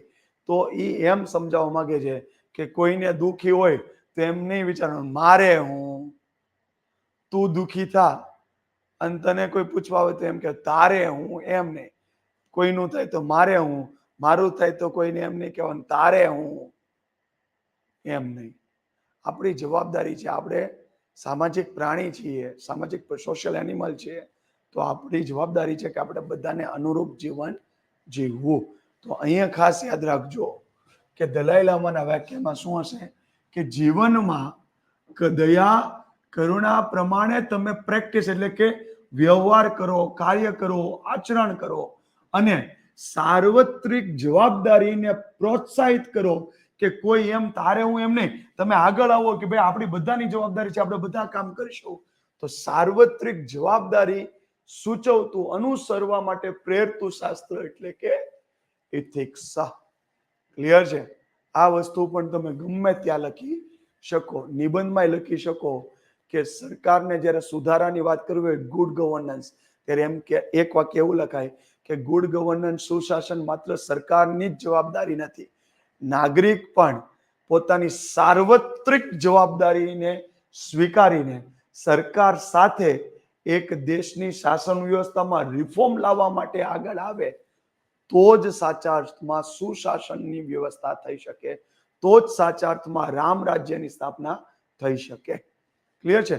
તો ત્યાંય તમે આવો શબ્દ યુઝ કરી શકો, universal responsibility. It is not just my responsibility, it is a universal responsibility. પ્રદૂષણ જે પર્યાવરણમાં થાય છે, પર્યાવરણ, તો પર્યાવરણમાં નૈતિકતા આવ્યો ભાઈ, એને કહેવાય એન્વાયરમેન્ટલ એથિક્સ. એને શું કહેવાય? એન્વાયરમેન્ટલ ઇથિક્સ, એપ્લાઇડ ઇથિક્સ કહેવાય એને. એન્વાયરમેન્ટલ ઇથિક્સ વ્યવહારુ નીતિશાસ્ત્ર. એટલે શું? નીતિશાસ્ત્રમાં કયું કાર્ય યોગ્ય છે, કયું કાર્ય અયોગ્ય છે, કયું કાર્ય યોગ્ય છે, કયું કાર્ય અયોગ્ય છે. પણ એ જ્યારે તમે પર્ટિક્યુલર પ્રોફેશન માટે નક્કી કરો કે કયું કાર્ય યોગ્ય છે કે અયોગ્ય, એને કહેવાય વ્યવહારુ નીતિશાસ્ત્ર. ઇંગ્લિશમાં કહેવાય એપ્લાઇડ ઇથિક્સ. ડોક્ટર તરીકે શું કાર્ય યોગ્ય કહેવાય, શું કાર્ય અયોગ્ય કહેવાય, એને ઇંગ્લિશમાં કહેવાય મેડિકલ ઇથિક્સ. એટલે કે વ્યવહારુ નીતિશાસ્ત્ર. આ તમારા સિલેબસમાં લખ્યું છે, જોઈ લો. જો નીતિશાસ્ત્ર પરિમાણો એટલે કે ડાયમેન્શન ઓફ ઇથિક્સ હું ભણાવીશ તમને આગળ. પણ અત્યારમાં એટલા માટે કહું છું કે તમને થોડું વ્યાખ્યામાં ટાઈમ લઈએ છે, એમાં આપણે થોડી બૌદ્ધિક વિકાસ ડેવલપ કરતા જઈએ. અત્યારમાં પણ શું છે, વિકસિત દેશો જે બધા બની ગયા, એને જ્યારે ઔદ્યોગિક ક્રાંતિ થઈ ત્યારે ભરપૂર માત્રામાં કોલસો બાળ્યો, ઉદ્યોગો ચલાવ્યા અને ડોલર કમાણા, અને આજે દુનિયાના ધનવાન વિકસિત દેશો બની ગયા છે. પણ તમે પ્રિલિમમાં કે બધી જગ્યાએ એવું વાંચ્યું હશે કે કોલસો બાળવાથી પ્રદૂષણ થાય છે, એના લીધે લોકોના મૃત્યુ પણ થાય છે અને ગ્લોબલ વોર્મિંગ પણ થાય છે. એટલે હવે વિકસિત દેશો એમ કહે છે કે હવે દુનિયા કોલસો વાપરે નહીં. કેમ કોલસો ન વાપરે? ભાઈએ કોલસો ઓલરેડી વાપરી લીધો છે, ઉદ્યોગોનો સારો વિકાસ કરી લીધો છે, અને ઈ દશક હતું 1850 થી 1950 ધબધબાટી બોલાવી દીધી એ લોકોએ. પુષ્કળ કોલસો બાળી દીધો, ઉદ્યોગો ડેવલપ કરી લીધા, હારા મારા પૈસા કમાઈ લીધા, ધનવાન બની ગયા, વિકસિત રાષ્ટ્રો બની ગયા. હવે ઈ ટેકનોલોજી ડેવલપ કરી લીધી, એટલે ઈ ઇલેક્ટ્રિક વાહનો લાવી દીધા, એને સોલર પેનલો ફિટ કરી દીધી, બરાબર છે. પછી વિન્ડ ફાર્મ સેટ કરી દીધા, ન્યુક્લિયર રિએક્ટર ખોલી દીધા. એટલે હવે એને કોલસાની જરૂર નથી. એટલે હવે ઈ બ્રહ્મજ્ઞાન દુનિયાને એવું આપે છે કે ભાઈ કોલસાથી પ્રદૂષણ થાય, સાચી વાત. મૃત્યુ થાય લોકોના, હવા પ્રદૂષણ થાય, કોલસો બળે રાખ જાય, તમારા શ્વાસમાં જાય, ફેફસા ખરાબ થાય, મૃત્યુ થાય, સાચી વાત. એનાથી વિશ્વનું તાપમાન વધે, ગ્લોબલ વોર્મિંગ થાય, સાચી વાત. પણ કોલસો હવે વાપરવાનું બંધ કરી દો, ખોટી વાત. કેમ? કારણ કે જે ગરીબ દેશો છે એ તો હજુ આ ટેકનોલોજી ડેવલપ એટલી બધી નથી કરી કે solar panel, wind farm, nuclear reactor, electric વાહનો. ગરીબ દેશો તો હજુ પણ વીજળી ક્યાંથી પેદા કરે છે? કોલસા માટે. તો હવે કન્સેપ્ટ એ ક્રિએટ થયો કે ગરીબ દેશો જો કોલસો બંધ કરી દે તો પ્રદૂષણ માટે સારું જ છે, પણ તરત એક તો ગરીબ છે, વીજળી ન આવે એટલે ઉદ્યોગો ઠપ થાય, અને ઉપરથી પાછું આ લોકો પાસેથી મોંઘા પૈસા ખર્ચ કરીને ટેકનોલોજી પાછી ખરીદવાની. એટલે મારા બેટાઓ આ બે એંગલથી કામ કરે છે. પોતે જલસા કરી લીધા, પોતે ભરપૂર કોલસાનો ઉપયોગ કરીને આ વૈશ્વિક તાપમાન જે વધ્યું છે એના જવાબદાર આ લોકો જ છે, આ લોકો જ છે. પણ હવે એમ કે નહીં, મોરું કયું પહેર્યું? કે મોરું આવું પહેર્યું કે વાયુ પ્રદૂષણ થાય છે, મૃત્યુ થાય છે, વિશ્વમાં ગ્લોબલ વોર્મિંગ થાય છે. પણ એનો પાછળનો ભાવ એમ છે કે આ બંધ કરો તો અમારી ટેકનોલોજી ખરીદો, solar panel, wind farm, nuclear reactor માટે અમારી સાથે સાઇન કરો, બરોબર, ઇલેક્ટ્રિસિટી માટે સાઇન કરો. મિનિંગ મારો સમજાય છે? તો પર્યાવરણ ઇથિક્સમાં પણ શબ્દ શું આવશે કે ગરીબ દેશો જો આ કરવા જશે, કોલસો બંધ કરશે, તો એ ક્લાઇમેટ જસ્ટિસ ન કહેવાય. એ ક્લાઇમેટ જસ્ટિસ ન કહેવાય. કેમ ક્લાઇમેટ જસ્ટિસ ન કહેવાય? તો તો આબોહવા પરિવર્તન થઈ રહ્યું છે, ક્લાઇમેટ ચેન્જ થઈ રહ્યું છે, ગ્લોબલ વોર્મિંગ જે થઈ રહી છે એના જવાબદાર વિકસિત દેશો છે. પણ જ્યારે એના ખરાબ પરિણામો આવ્યા, દરિયાનું પાણી ઉપર આવી રહ્યું છે, પૂર આવી રહ્યા છે, દુષ્કાળ પડી રહ્યા છે, બરફ પીગળી રહ્યો છે, ત્યારે ઈ સહન કોણ કરે છે? ગરીબ દેશો. એટલે કાર્ય કરી ગયો બીજો, ફાયદો લઈ લીધો બીજો, પણ એનું નુકસાન કોણ વધુ સહન કરે છે? ગરીબ દેશો. એટલે ક્લાઇમેટ ઇનજસ્ટિસ કહેવાય. એટલે કે આ તમારું ઇનજસ્ટિસ છે. તમે આબોહવાને નુકસાન તમે કર્યું, તો હવે તમે એનું ભોગવું. એટલે કે તમારે જો ગરીબ દેશને કોલસો બંધ કરાવવો હોય તો આ ટેકનોલોજી લેવી પડે. તે કામને મફતમાં આપો, કામને સબસિડી સ્વરૂપે આપો, કામને એમાં ગ્રાન્ટ આપો, કા હાવ પૈસા વગર આપો, તો એને કહેવાય ક્લાઇમેટ જસ્ટિસ. એટલે તમે જે પાપ કર્યું એનું તમે જવાબદારી દાખવીને તમે ટેકનોલોજી અથવા તો સાધન માટે તમે સહાય આપી. ક્લિયર છે? તો આવું હું તમને આગળ જઈને પણ એક સવાલ સેટ કરીને તમને આપીશ. ક્લિયર છે? એટલે તમને ખ્યાલ આવશે. ત્યાં પણ શબ્દ આવશે, ઇટ્સ એ યુનિવર્સલ રિસ્પોન્સિબિલિટી. તમે એમ કહો, વિકસિત દેશ એમ કે અમે હું કામ મફતના પૈસા આપીએ, તમારે કરવું હોય તો કરો, ન કરવું હોય તો ન કરો. તો આ તમે સેલ્ફિશ પણ તમે દર્શાવ્યું કે તમે લડી લીધું, દુનિયાની વાટ લગાવી દીધી. હવે તમે એમ કહો કે તો ગરીબ દેશ છે, એને લેવું હોય તો પૈસા ખર્ચે, અમે હું કામ આપીએ. તો તમે કઈ બાબતથી ભાગો છો? યુનિવર્સલ રિસ્પોન્સિબિલિટીથી ભાગો છો. આ તમારી જવાબદારી છે દુનિયાની કે તમે ઓકે, તમે તો જાણે કેમ કહો કે મેં ફેક્ટરી ચાલુ કરી એટલે એ ધુવાડો મારા ઉપર જ રહી. એ ધુવાડો તો બધે સ્પ્રેડ થયો ભાઈ. તો તારી એકની જવાબદારી મારું હું તારું જ છે, તે જ ફેલાવ્યું છે આ બધું. તો ત્યાં પણ તમારે એક આવો દૃષ્ટિકોણ વિકસાવવો જોઈએ. It's a universal responsibility. એટલે કોઈ પણ જગ્યાએ નિબંધ, કોઈ પણ જગ્યાએ વિવાદની સ્થિતિમાં એક શબ્દ મૂકી દેવાનો, હું કહું છું 4 ચાંદ લાગશે તમારા પેપરમાં. અને હળવેક દેખાની અંડરલાઈન કરી દેવાની. ક્લિયર છે? ડન છે? ચાલો હવે આગળ વધીએ. ખાલી હું સમય જોઈ લઉં. ઓકે, હજુ આપણી પાસે સમય સારો છે. સાંભળો આગળ.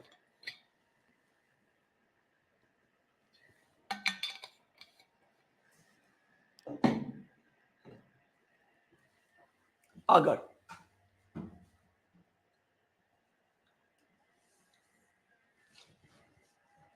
બીજો કયો વ્યક્તિ? વિલિયમ વિલી અને મેકેન્ઝી. આને બહુ યાદ રાખવાની જરૂર નથી, કારણ કે એના સામાન્ય વાક્ય છે. પણ આ બે વ્યક્તિ એવા છે કે કોઈ પણ ગુજરાતી પ્રકાશન હોય કે કોઈ પણ પ્રકારનું ઇંગ્લિશ પ્રકાશન હોય, એમાં બેના નામ લખ્યા છે, વિલિયમ વિલી અને મેકેન્ઝી. આટલું પેલા ક્લિયર છે? ડન. અને એક સ્ટુઅર્ટ મિલ. સ્ટુઅર્ટ મિલ એટલે આપણે બધા મહત્વના દાર્શનિકો જે જગ્યાએ લખવાનું છે બધી જગ્યાએ કામ આવશે. ક્લિયર છે?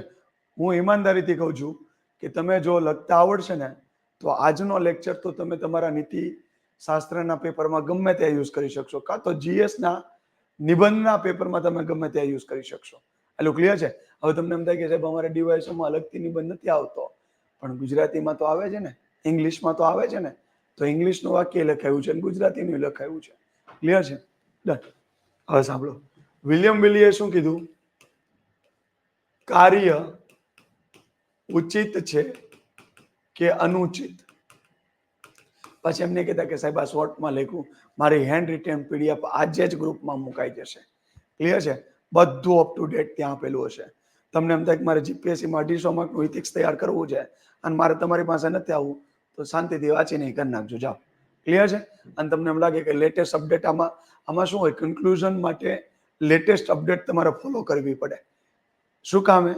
કારણ કે તમારું કન્ક્લુઝન ને ઇન્ટ્રોડક્શન અત્યારમાં બનતી કોઈ નૈતિક સમસ્યા વાળું ઉદાહરણ સરસ લાવી દો તો એ તમારું પેપર આકર્ષક લાગે. જે ચેક કરવા આવે એને વસ્તુ દેખાતી પણ હોય. ક્લિયર છે? એટલે એ બાબત ધ્યાનમાં રાખજો.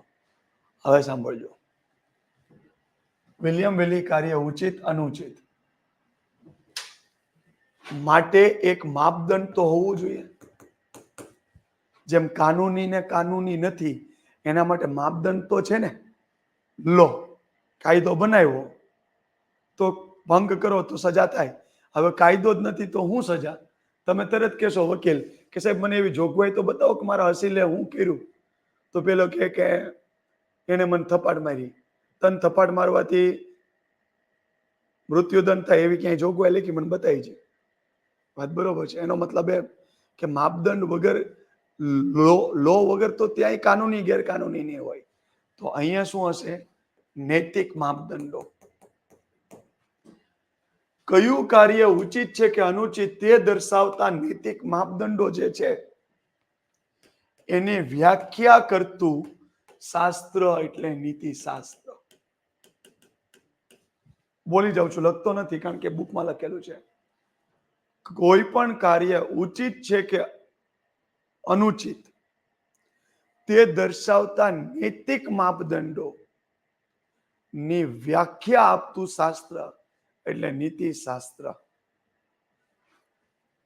આ વિલિયમ વિલીએ કીધું. મેકેન્ઝીએ શું કીધું? વ્યવહારમાં શું સત અથવા શુભ છે તે પ્રમાણે આચરણ કરવા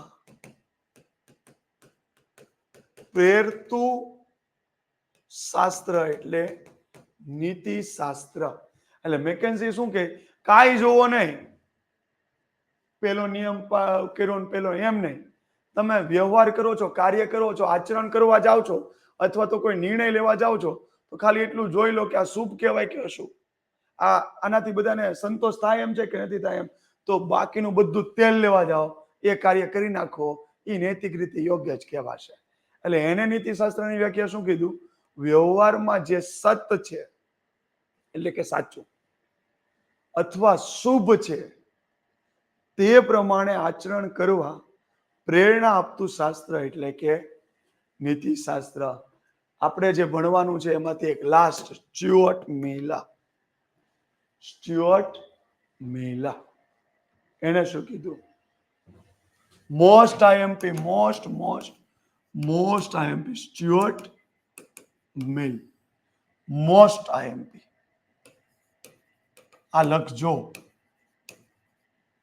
5 દાર્શનિકોના એક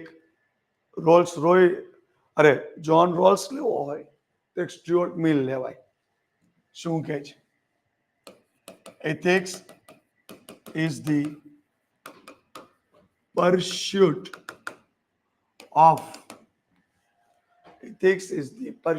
of happiness.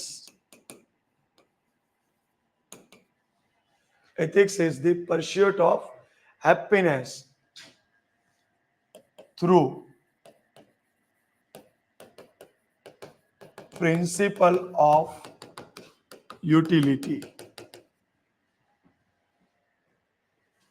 अल्प विराम. Seeking the greatest good for the greatest number. Most IMP. 100% ક્યાંક લખવામાં પણ તમને મજા આવશે. મોસ્ટ સાંભળજો. Principal of principal of utility એને કહેવાય ઉપયોગિતાવાદ. શું કહેવાય? ઉપયોગિતાવાદ. હવે અહીંયા સાંભળજો. ઉપયોગિતાવાદનો સિદ્ધાંત એટલે આ શું છે સાંભળજો.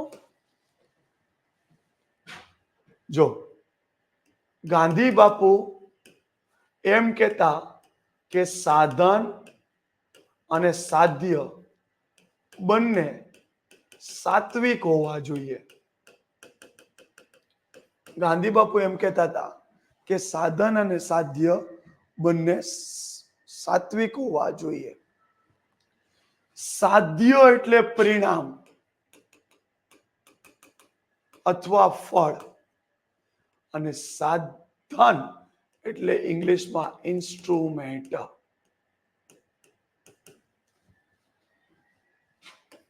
આઉટપુટ. સાંભળજો, મેં એટલે જ કીધું કે હું ભલે એક સવાલ જ મેં કરાવ્યો, પણ એક સવાલમાં આપણે ગંધ કાઢી નાખશું, એને સમજશું કે આ એક સવાલમાં હું કેટલા.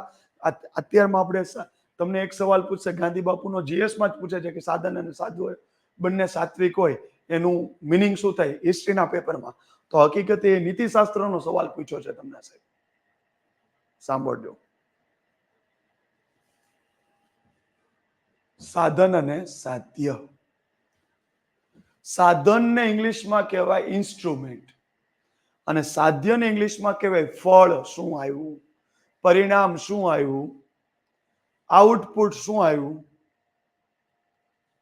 અસર શું આવી, આ બધું. હવે સાંભળજો,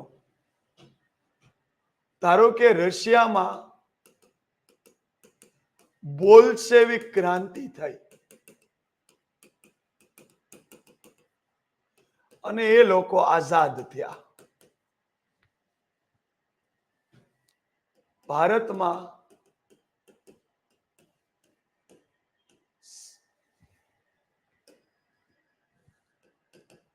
સત્યાગ્રહ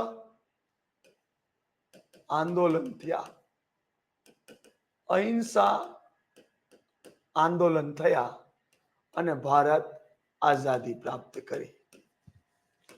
અને રશિયામાં પણ લોકોએ આઝાદી પ્રાપ્ત કરી, રાજાશાહી ગયા, જાર વંશ ગયું, બોલ્શેવિક ક્રાંતિ થઈને લોકો આઝાદી થયા. આપણામાં પણ અંગ્રેજો ગયા અને આઝાદી થઈ. એટલે ભારતનું સાધ્ય એટલે કે ફળ, એટલે કે ભારત આઝાદ છે, લોકતાંત્રિક દેશ છે. રશિયામાં બોલ્શેવિક ક્રાંતિથી આઝાદ થઈ, તો એનું પણ સાધ્ય શું છે? આઝાદ. બરોબર છે. એનો મતલબ એમ કે આઝાદી બધાને ગમે છે, આઝાદી બધાને શુભ લાગે, કોઈને ગુલામ શુભ ન લાગે, કોઈને ગુલામ સત્ય ન લાગે. તો સાધ્ય અત્યારમાં મારું સાત્વિક છે, આ સાધ્ય મારું સાત્વિક છે, એટલે કે સત, યોગ્ય, સુખકારી, શુભ, આવું છે. કારણ કે બે આઝાદ થઈ ગયા. પણ આપણે આઝાદી માટે સાધન અથવા ઇન્સ્ટ્રુમેન્ટ અહિંસા પૂર્વકનું સત્યાગ્રહ આંદોલન લીધું છે. કારણ કે કોઈ કાર્ય કરવા માટે સાધન તો લેવું પડે ને, ઓઝાર તો લેવા પડે ને. તો મારે કાર્ય કરવું તો દેશને આઝાદ કરવાનું, તો એના માટેનું સાધન મેં શું લીધું? તો અહિંસા. સુભાષચંદ્ર બોઝે સાધન શું લીધું? તો અહિંસા. પણ જ્યારે એને એમ ખબર પડી કે મને અહિંસા નિરર્થક લાગે છે, તો હવે કદાચ હિંસા પણ કરવી પડે, તો એને એક આર્મી રચી અને ભારત તરફ કૂચ કરી અને અંગ્રેજોને પાડવાનો પ્રયત્ન કર્યો. અને જો ભારતમાં અંદરથી પણ સપોર્ટ મળી ગયો હોત, તો કદાચ સુભાષચંદ્ર બોઝ આપણી સાથે હોત અને આઝાદી કદાચ થોડી વહેલી પણ મળી હોત.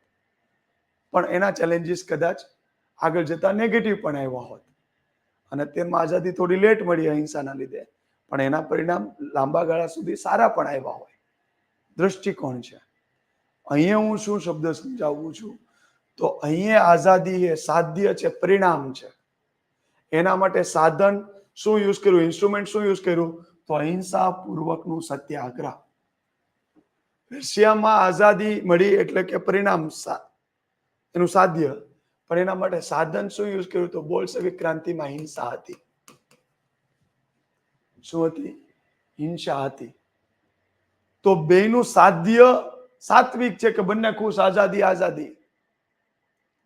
પણ બેનું સાધન અલગ અલગ છે. એક અહિંસાનું મૂલ્ય અપનાવ્યું અને એક હિંસાનું મૂલ્ય અપનાવ્યું. તો હિંસામાં બે બાજુના લોકોમાં બહોળા પ્રમાણમાં લોકો મરશે, તો ભલે પરિણામ જે આવ્યું કે કોઈક રાજા ગયું કે કોઈક આઝાદ થઈ ગયું, પણ બે બાજુ વ્યાપક પ્રમાણમાં જીવની ખુવારી થઈ હશે. ક્લિયર છે?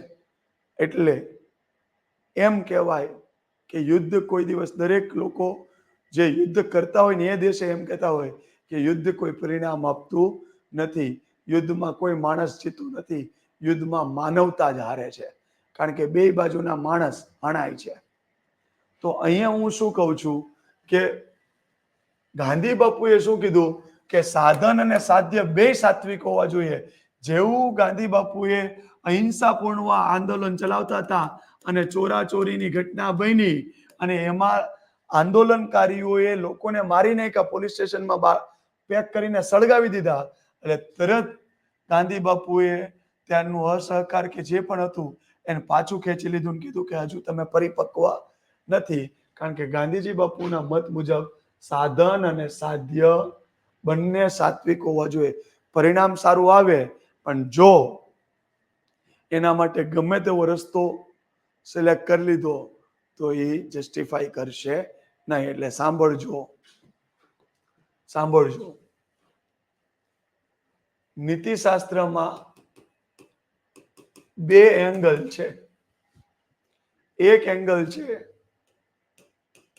સાધન જે હોય પરિણામ સારું આવવું જોઈએ. સાધન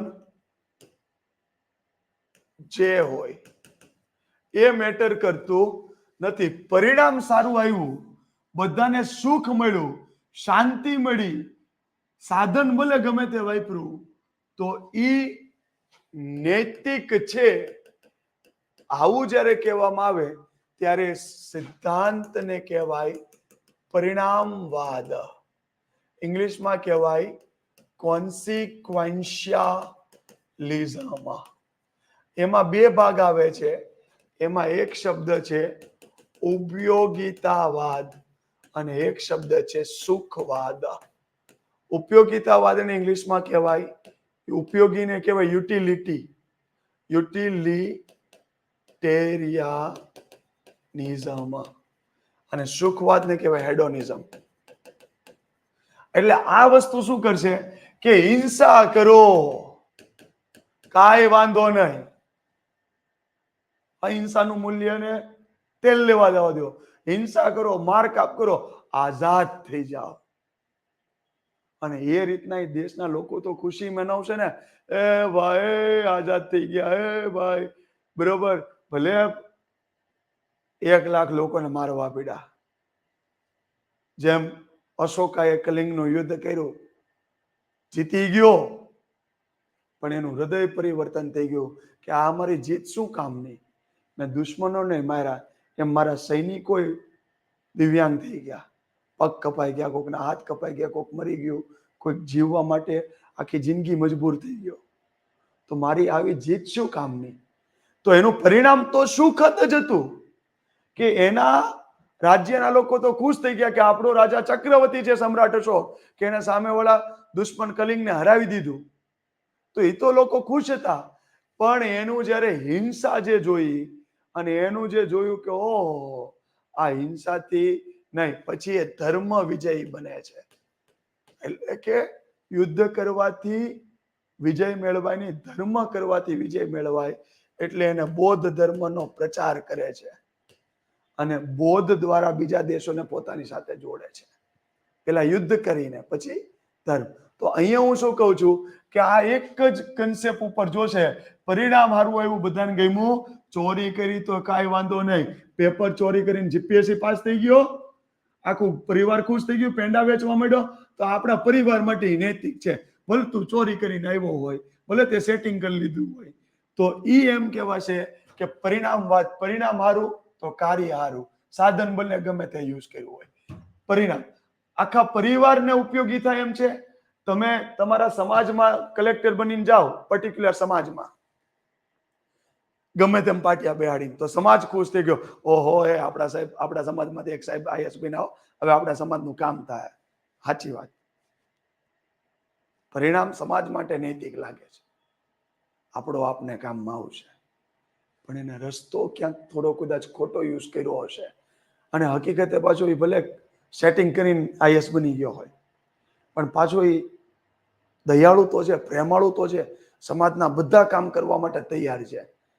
એટલે તરત પ્રશ્ન ઉભો થાય કે સેટિંગ ભલે કર્યું હોય પણ અને ઓલો એક વ્યક્તિ સેટિંગ કર્યા વગરનો આઈએસ ઓફિસર બન્યો છે, પણ આવ્યા પછી ધબધબાટી, કરપ્શન, કોઈના કામ ન કરવા, આનંદ કરવો. હું ભવનના ઓફિસમાં લિફ્ટમાં જતો હો તો બીજા કોઈ કર્મચારી મારી સાથે ન દેખાવો જોઈએ એવો એક દંભ ક્રિએટ કરવો, આવું એ વ્યવહાર કરવા માંડે. તો એમ સમજવાનું કે પરિણામ અને સાધન બંને અલગ છે. એટલે બહોળા લોકોને ઉપયોગી થાય, બહોળા લોકોને સુખ આપી દે, પરિણામ સારું આવે, ભલે જે રીતના લાવ્યા હોય, અને ઈ જો નૈતિક ગણાતું હોય યોગ્ય, તો એ મિકેનિઝમને કહેવાય પરિણામવાદ. બીજી મિકેનિઝમ, સાધન તમે તમારા કર્તવ્ય પ્રમાણે કરો, ભલે પરિણામ સારું ન આવે તો પણ એ કાર્યને નૈતિક ગણવામાં આવે છે. ભાઈ, આઈએએસ ઓફિસર તરીકે 8 થી 8 ની જોબ છે, 8 થી 8 ની જોબ છે આઈએએસ ઓફિસર તરીકે અથવા તો ડીવાયસો તરીકે. અને કોઈ વ્યક્તિ તમે ઓફિસ બંધ કરો છો અને 8:30 વાગે કોઈ વ્યક્તિ આવી ગયો, એટલે તમને કીધું કે સાહેબ મારું આ એક કાર્ય મન કરી દો ને. તમે કીધું કે ભાઈ જો મારે તારી પાસેથી પૈસા કે હું ભ્રષ્ટાચારી નથી, પણ આજે તો તારું કામ નહીં થાય ભાઈ, ઓફિસ ટાઈમ પૂરો થઈ ગયો છે, કાલે તું બીજા દિવસે 8 વાગે આવજે. કે સાહેબ હું તો ગામડેથી આવું, 500 કિલોમીટર દૂરથી આવું છું, માંડ મેં ટિકિટના પૈસા ભેગા કર્યા, ટિકિટના ભાડા જોવો સાહેબ, બરોબર, હું બહુ ગરીબ છું સાહેબ, મને તમે પ્લીઝ પ્લીઝ પ્લીઝ પ્લીઝ મને સાઈન કરી દો સાહેબ, મને આ કાર્ય કરી દો ને. ના ના ના ભાઈ, તું જેટલો છો એમ મને પણ મારે ઘર બાર હોય ને સાહેબ, મારે આવું તો ડેઈલીનું થયું, બરોબર. એટલે ભાઈ 8 વાગે ઓફિસનો ટાઈમ પૂરો છે, મારો કર્તવ્ય પ્રમાણે તું જોઈ લે કે મારું 8 થી 8 નો મારું કર્તવ્યમાં આવતું એ કામ ન કરતો તું મને કે પહેલા, બરાબર, ટાઈમ પૂરો થઈ ગયો છે, બરાબર છે. નિયમમાં જે કીધું છે એ 8 થી 8 છે, એટલે નિયમમાં જે લખ્યું છે, મારા કર્તવ્યમાં જે છે કે આ ટાઈમ ટુ ટાઈમ મારે જવાબ આપવાનો, તો એમાં હું તને ના નથી પાડતો. પણ એનું પરિણામ એવું આવ્યું કે પેલો વ્યક્તિને દુઃખ થયું, અથવા તો પેલાનું કોઈ વ્યક્તિ કામ કરતું અટકી ગયું, છતાં પણ આ કાર્ય પેલા વ્યક્તિ માટે તો નૈતિક નથી એવું નહીં કહી શકાય, કારણ કે એના વ્યવસાય સંબંધિત જે નિયમો હતા, વ્યવસાય સંબંધિત જે કર્તવ્ય હતા, બરોબર, એનું એને ચોકસાઈ પૂર્વક પાલન કર્યું છે. 8 થી 8 ના જોબમાં કોઈ પણ જોખું માર્યા વગર બિંદાસ દિલથી કામ કર્યું છે, એટલે કર્તવ્ય નિષ્ઠો છે જ ભાઈ. એને એના કર્તવ્યનું પાલન તો કર્યું જ છે, એ એના કાર્યમાં કઈ ખોટું કરતો નથી. તો આ સેન્સમાં એને નૈતિક ગણી લેવામાં આવ્યું, તો પરિણામ ભલે કદાચ ખરાબ આવ્યું, પણ એને નિયમો પાળ્યા હતા, એને નૈતિક મૂલ્યોનું પાલન કર્યું હતું, એને એના ડિપાર્ટમેન્ટના નિયમો કર્તવ્યોનું પાલન કર્યું હતું, એટલે એ યોગ્ય છે. તો આવા જે પ્રમાણેનું નીતિશાસ્ત્ર માનતું એને કહેવાય કર્તવ્યવાદ. પરિણામ જે આવ્યું ખરાબ, પણ એને કર્તવ્ય પ્રમાણે પાલન કર્યું છે.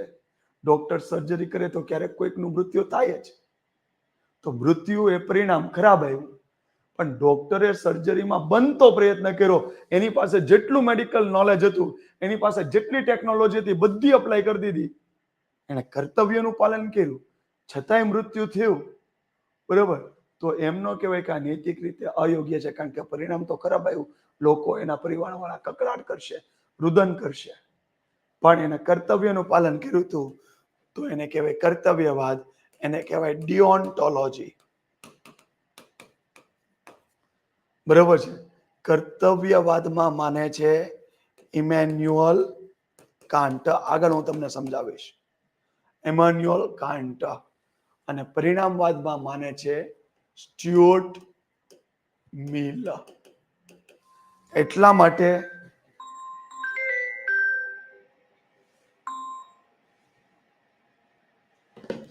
એટલા માટે એની વ્યાખ્યામાં જોઈ લો. સ્ટુઅર્ટ મિલે શું કીધું? Ethics is the pursuit of happiness.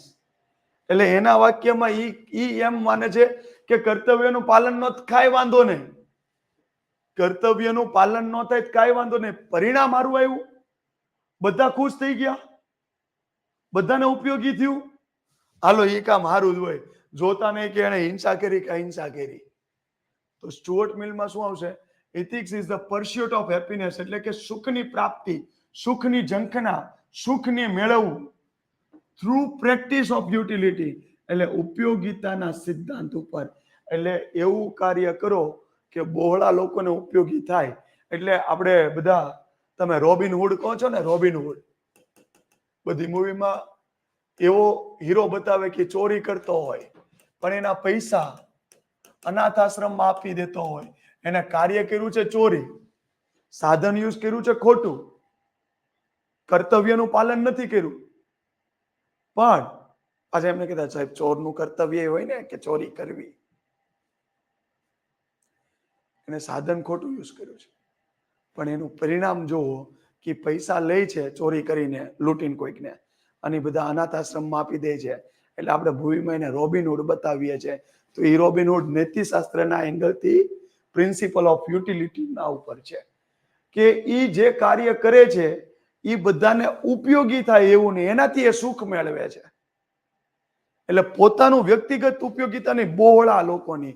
અહીંયા શબ્દ છે જો, સીકિંગ એટલે કે ઝંખના કરવી, ગ્રેટેસ્ટ ગુડ એટલે કે વધુમાં વધુ લોકોને ફાયદો.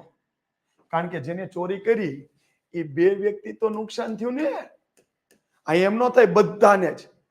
બે વ્યક્તિ પાસેથી ચોરી કરી લીધી, એના પૈસા ગયા એટલે તો રડશે, નુકસાન. પણ એનાથી 2 લાખ લોકોના પેટ ભર્યા તો ગ્રેટ. બે લોકોને ચોરી થઈ, એના પૈસા, એટલે દુઃખ વ્યક્ત કરશે, 2 દિવસ ખાશે નહીં, પણ 2 લાખ લોકો એ જ પૈસાથી પેટ ભરી લેશે. તો greatest good for the greatest number. એટલે આ લોકો કેવી ઝંખના કરે? નીતિશાસ્ત્ર એટલે શું? ઉપયોગિતાના સિદ્ધાંત ઉપર સુખની પ્રાપ્તિ, ઝંખના સૂચવતું શાસ્ત્ર એટલે નીતિશાસ્ત્ર, જેમાં બહોળા લોકોનું હિત અથવા તો શુભ થાય તેવી ઝંખના કરવામાં આવે છે. ક્લિયર છે? સમજાઈ ગયું તો થંબ આપી દેજો. સમજાઈ ગયું હોય તો થંબ આપી દેજો. ત્યાં સુધી ક્લિયર છે? ડન. તો આજે આપણે એથિક્સ અહીંયા સુધી રાખીએ છીએ. નેક્સ્ટમાં આપણે આગળ વધશું. ચાલો ડન. જય હિન્દ.